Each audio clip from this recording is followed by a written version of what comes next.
बच्चे आज हम लोग इस चैप्टर का लास्ट टॉपिक देखेंगे सीड एंड फ्रूट। ठीक है, तो सभी बच्चे ध्यान से देखें, इधर से क्वेश्चन भी पूछे जाते हैं आप लोगों को। जैसे हमारे पास पहला टॉपिक है सीड क्या होता है, fertilised ovule is called seed. ठीक है, और सीड जो होता है उसके बाहर इंटैगुमेंट प्रेजेंट होते हैं, इंटैगुमेंट ऑफ ओव्यूल्स, और इंटैगुमेंट जो होते हैं वो फर्टिलाइज होकर सीड कोट बनाते हैं। और सीड कोट के दो इंपॉर्टेंट पार्ट होते हैं, जो आउटर और इनर। इस पे क्वेश्चन एक बार आया है, आउटर पार्ट को टेस्टा बोलते हैं और इनर पार्ट को क्या बोलते हैं, ये PYQ। ठीक है बच्चे, टैगमेंट्स बोलते हैं उसको। ठीक है, सीड शो डॉर्मेंसी। डॉर्मेंसी का मतलब सीड अपने आप को इनएक्टिव स्टेट में ले जाता है, जिसमें मॉइस्चर 10 to 15% रहता है। ये आपकी NCERT में ऑलरेडी मेंशन है, ध्यान रखें। ठीक है, मॉइस्चर बाई मास। फिर उसके बाद सीड वाइबिलिटी क्या होती है, it is the period for which has ability to germinate, उसको हम सीड वाइबिलिटी कहते हैं। ठीक है, तो जब इनएक्टिव स्टेट में रहता है तो सीड वाइबल होता है, क्योंकि उसके अंदर कॉटिलिडन में फूड स्टोर रहता है, वहाँ से उस फूड को वो यूज़ करता है, वो मॉइस्चर का भी यूज़ किया जाता है।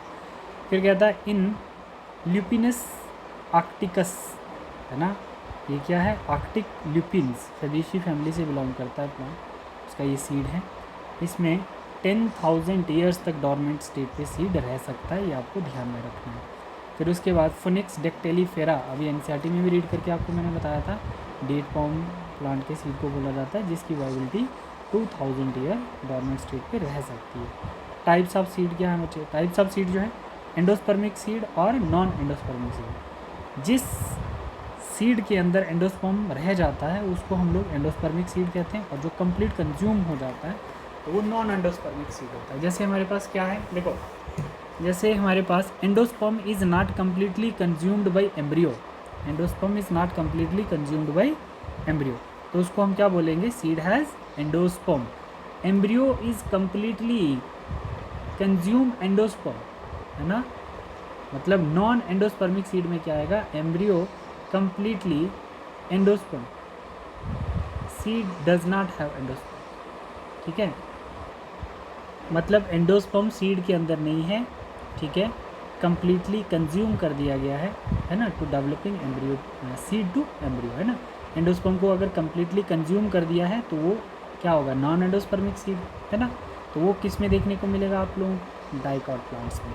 और मोनोकॉट प्लांट में क्या होता है, जो हमारे पास कम्प्लीटली कंज्यूम नहीं किया जाता है एंडोस्पर्म को, तो उसको हम एंडोस्पर्मिक सीड बोलते हैं। तो एंडोस्पर्मिक की एग्जांपल ये आ गई और नॉन की ये आ गई। ठीक है, इसकी एग्जांपल क्या है, राइस आ गया, जैसे मेज़ आ गया, वीट आ गया।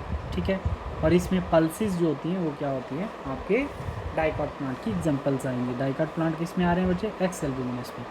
अब जो बच्चे कुछ क्वेश्चन पूछ रहे थे, मैं आप लोगों को एक्सेप्शन बता रहा हूँ। एक्सेप्शन जैसे ऑर्चिड है, ठीक है, ऑर्चिड जो है वो नॉन एंडोस्पर्मिस सीड है, बट वो प्लेस किस में है, मोनोकॉट में।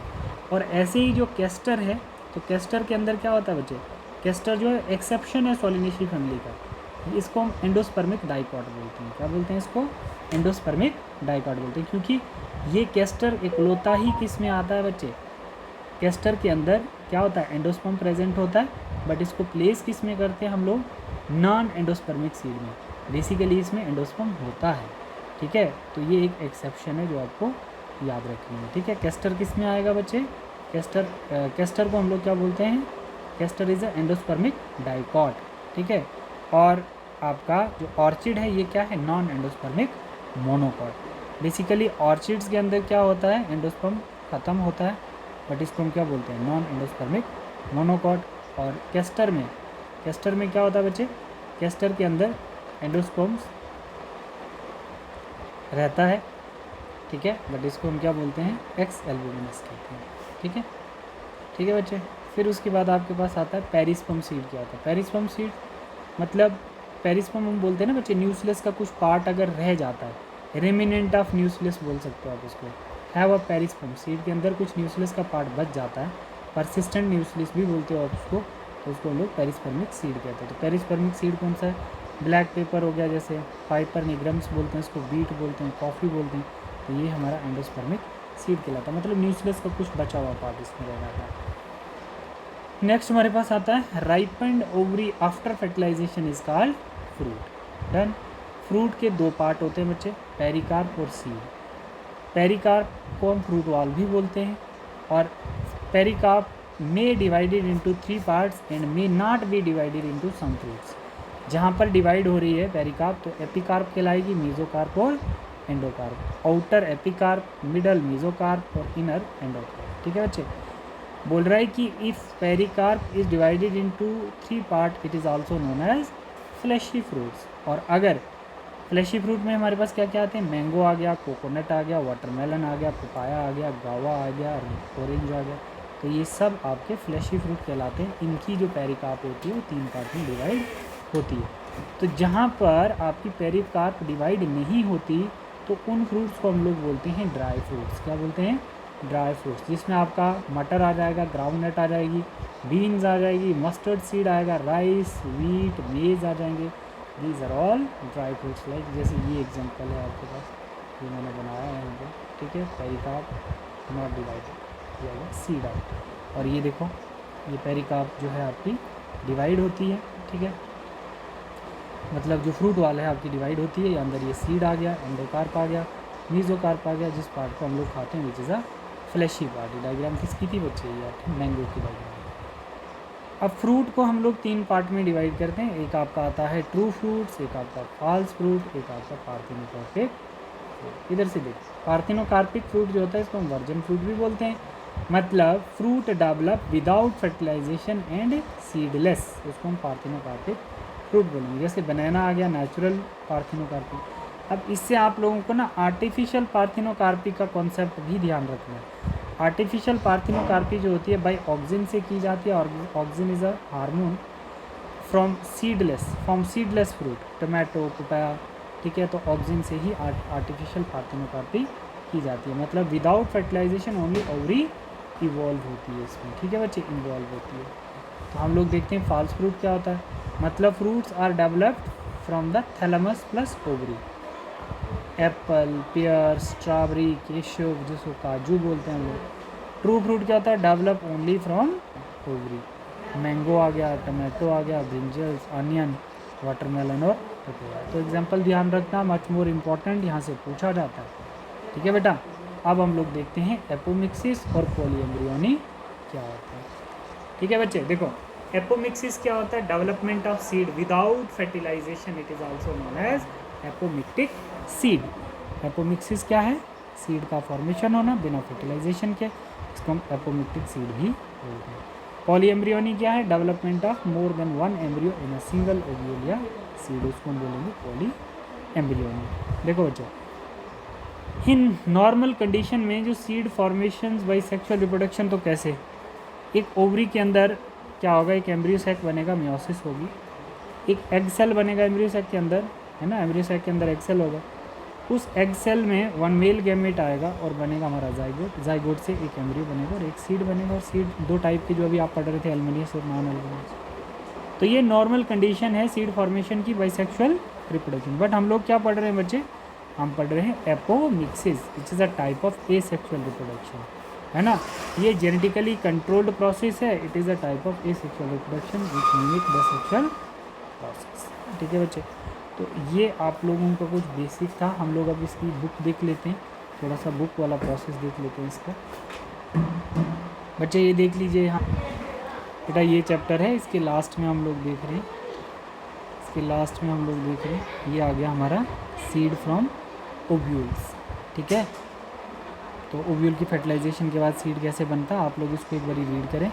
एल्बुमिनस, नॉन एल्बुमिनस क्या है ना, रिटेन पार्ट ऑफ एंडोस्पर्म्स क्या है। ठीक है बच्चे, तो यहाँ पर आप लोग इनको लेबल कर सकते हो। जैसे ये हमारा क्या आ जाता है, ये वाला जो पार्ट है, ये क्या है, ये एप्पल है, मतलब फॉल्स फ्रूट। ठीक है, false fruit apple and strawberry आपको दिख रहा होगा बच्चे, है ना। फिर उसके बाद आपको और भी एग्जांपल्स हैं इसमें, ये जैसे एग्जांपल्स है आपकी इसकी, ये क्या, पी प्लांट की, ये क्या है, पी प्लांट है। ठीक, फिर उसके बाद आपके पास ये आता है कैस्टर, कैस्टर। ठीक है, और ये अनियन सीड है, ये अनियन सीड है ये। ठीक है बेटा, और ये मेज सीड है, मेज सीड है। तो आप इसको अच्छे से पढ़िए बेटा। ठीक है, इसको रीड करो, viability of seed after dispersal. ठीक है, Dehydration and dormancy help to store seed. It can be used as a food throughout years and rise crop in the next season.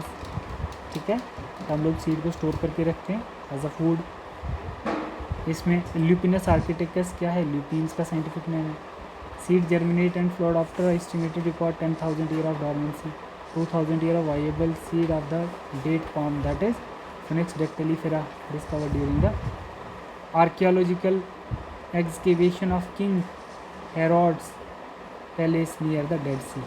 कहाँ पर किया था? ये जगह का नाम भी याद रखना अपने. फ्रूट ये हमने देखा बच्चे, पेरिकार्प वाला फ्रूट. फ्लैशी फ्रूट कौन से हैं? ड्राई फ्रूट कौन से हैं? फ्रूट फ्रूट क्या है? Only for this. ठीक है. फॉल्स फ्रूट, पार्थेनोकार्पिक फ्रूट क्या है?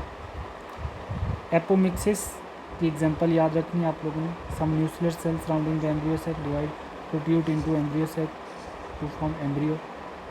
Thus, each ovules contain many embryo. The occurrence of more than one embryo is seed in a seed is called polyembryony. ठीक है. Apomixis, the production of seed without fertilization. Some species, Asteraceae and grass, asexual reproduction that mimics sexual reproduction. ठीक है बच्चे, तो ये आप लोगों का बेसिक था जो आप लोगों को रिवाइज करना है. ठीक है, पूरा चैप्टर देख लो आप लोग. पोलिम्यूल पार्ट कौन सा है? कोटिलिडन, हाइपोकोटाइल, रेडिकल, ये हमने सब पढ़ा था बच्चे. ठीक है. डाइकोटिलेडोनस एम्ब्रियो क्या होता है? ये जाइगोट से कैसे हमारा ग्लोबुलर एम्ब्रियो बना, हार्ट शेप एम्ब्रियो कैसे बना, सस्पेंसर सेल. ये इसका कौन सा एंड है बच्चे? ये आ गया इसका माइक्रोपाइलर एंड, ये चलेजल एंड. ठीक है, ये माइक्रोपाइलर एंड, ये चलेजल एंड. ठीक है, ऐसे करके एम सी, इसने उल्टा बनाया है ना, एम सी एम सी.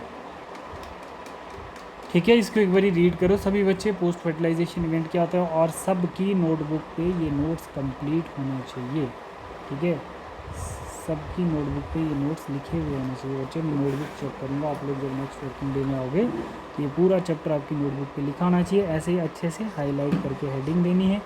ये जो ज़्यादा डार्क पार्ट है इनको भी हाईलाइट करके रखना, मतलब अच्छी नोटबुक बनानी है आपने. ठीक है बेटा. तो अब इसके साथ आप लोगों को कुछ MCQs करने हैं. कौन कौन से? मैंने आप लोगों को PDF सेंड किया है जिसमें मैंने आपको बताया आप लोग PYQs करोगे. ठीक है, PYQs के कुछ क्वेश्चन मैं पूछूं तो आपको आने चाहिए. ठीक है, DPP कंप्लीट होनी चाहिए आपकी 5 की 5. ठीक है, और मैंने आप लोगों को NCERT एक्सरसाइज के क्वेश्चन करवा रहा था मैं. ठीक है, एक्सरसाइज के क्वेश्चन हो रहे थे मेरे, आप भी ट्राई करना एक्सरसाइज के क्वेश्चन. ठीक है, फिर एक्सेल के हम लोग नेक्स्ट क्लास में डिस्कस करेंगे. ठीक है, मैं PDF आपको भेज दूँगा इसका. Thank you class.